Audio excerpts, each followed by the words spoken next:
আসসালামু আলাইকুম, আপনারা সবাই কেমন আছেন? আলহামদুলিল্লাহ আমরা ভালো আছি। আমাদের বাসটা একটু দূরে দাঁড়িয়েছিল, যার কারণে আমরা পাহাড়ে ওঠার জন্য শর্টকাট রাস্তা দিয়ে যাচ্ছিলাম।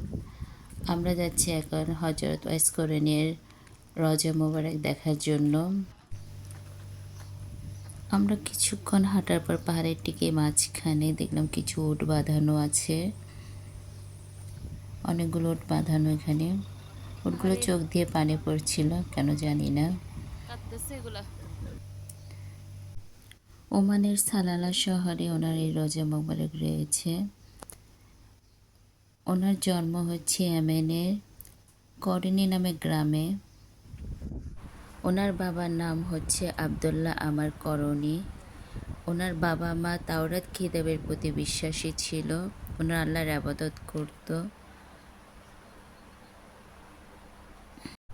হযরত ওয়াইস করণী রাদিয়াল্লাহু আনহু লোকমুখে আমাদের প্রিয় নবী হযরত মুহাম্মদ সাল্লাল্লাহু আলাইহি সম্পর্কে জানতে পেরে ইসলাম ধর্ম গ্রহণ করে।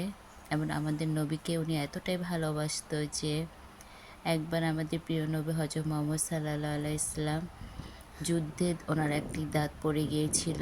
ওটা শোনার পরে উনি ওনার সব কয়টি দাঁত ফেলে দিয়েছিল।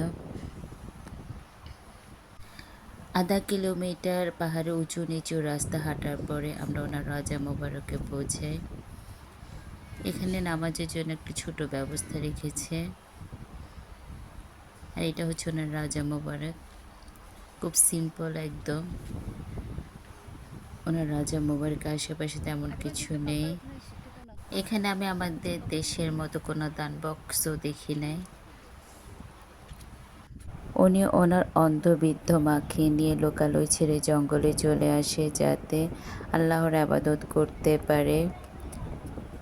উনি উটের পশমের শত তালি দেওয়া একটা কাপড় পরত।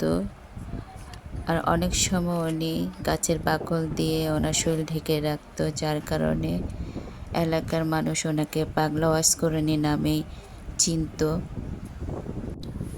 ওনার অনেক ইচ্ছে ছিল আমাদের প্রিয় নবী হযরত মুহাম্মদ সাল্লাল্লাহু আলাইহি ইসলামের সাথে সাক্ষাৎ করার, কিন্তু অন্ধবৃদ্ধ মায়ের দায়িত্ব অবহেলা হবে দেখে উনি মক্কায় যেতে পারেনি ইয়েমেন থেকে, যার কারণে আমাদের প্রিয় নবী হযরত মুহাম্মদ সাল্লাল্লাহু আলাইহি ইসলামের সাথে ওনার সশরীরে দেখা হয় নাই।